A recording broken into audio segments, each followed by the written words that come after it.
আসসালামু আলাইকুম। অস্ট্রেলিয়ার মাটিতে চলছে টাইগারদের টেস্ট সিরিজ। অজিদের বিপক্ষে প্রথম টেস্ট জিতে সিরিজ জয়ের হাতছানি এখন নাজমুল শান্তদের সামনে। অন্যদিকে টপ অ্যান্ড টি-20 টুর্নামেন্ট খেলতে অস্ট্রেলিয়া পৌঁছে গেছে বাংলাদেশের এইচপি দলও। আগামী 21শে আগস্ট থেকে অস্ট্রেলিয়া মাটিতে শুরু হচ্ছে 9 দলের অংশগ্রহণে এই টুর্নামেন্ট। যদিও গত বছর এই টুর্নামেন্টের গ্রুপ পর্ব থেকে বিদায় নিয়েছিল নুরুল হাসান সোহানের নেতৃত্বাধীন বাংলাদেশের এইচপি দল। তাই এখন দেখার বিষয় এবার টুর্নামেন্টে কেমন করে বাংলাদেশ দল। যদিও এবারে ঘোষিত এসপি দলে রয়েছে বেশ কিছু তারকাবহুল ক্রিকেটার, যাদের মধ্যে সাব্বির রহমান, শামীম পাটোয়ারি এবং রয়েছেন আব্দুল গাফফার সাকলানদের মতো জাতীয় দলে খেলা আরও বেশ কিছু ক্রিকেটার। এই টুর্নামেন্টে গ্রুপ পর্বে প্রতিটি দল খেলবে মোট 6টি করে ম্যাচ, যেখান থেকে গ্রুপ পর্বে শীর্ষ 4টি দল সরাসরি খেলবে সেমিফাইনাল, আর সেখান থেকে পরবর্তী 2 দল খেলবে ফাইনাল ম্যাচ, যা কিনা অনুষ্ঠিত হবে আগামী 30শে আগস্ট।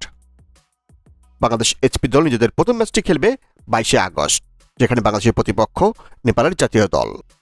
তো চলুন আর কথা না বাড়িয়ে দেখে নেই এই টুর্নামেন্টকে সামনে রেখে ইরফান শুক্কুরের নেতৃত্বে কেমন হয়েছে 15 সদস্যের বাংলাদেশের এইচপি দলটি। টপ অ্যান্ড টি-20 টুর্নামেন্টকে সামনে রেখে বাংলাদেশের এইচপি দলের চূড়ান্ত squad. Number 1 Irfan Shukkur, wicket keeper, batsman and captain. Number 2 S M Mehrab Hossain, batting allrounder. Number 3 Zishan Alam, top order batsman. Number 4 Habibur Rahman Sohan, top order batsman. Number 5 Samil Bashir Ratul, bowling allrounder. Number 6 Rakibul Hasan, bowling allrounder. Number 7 Sabbir Rahman, middle order batsman. Number 8 Ariful Islam, middle order batsman. Number 9 Abdul Gaffar Saklain, fast bowler. Number 10 Shamim Hossain Patwari, batting allrounder.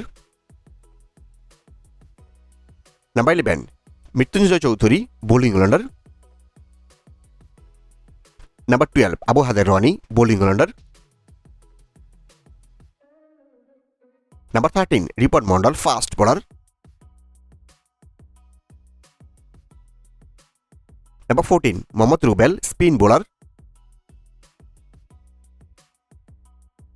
Number 15 Rohan Abdullah Barshan, fast bowler.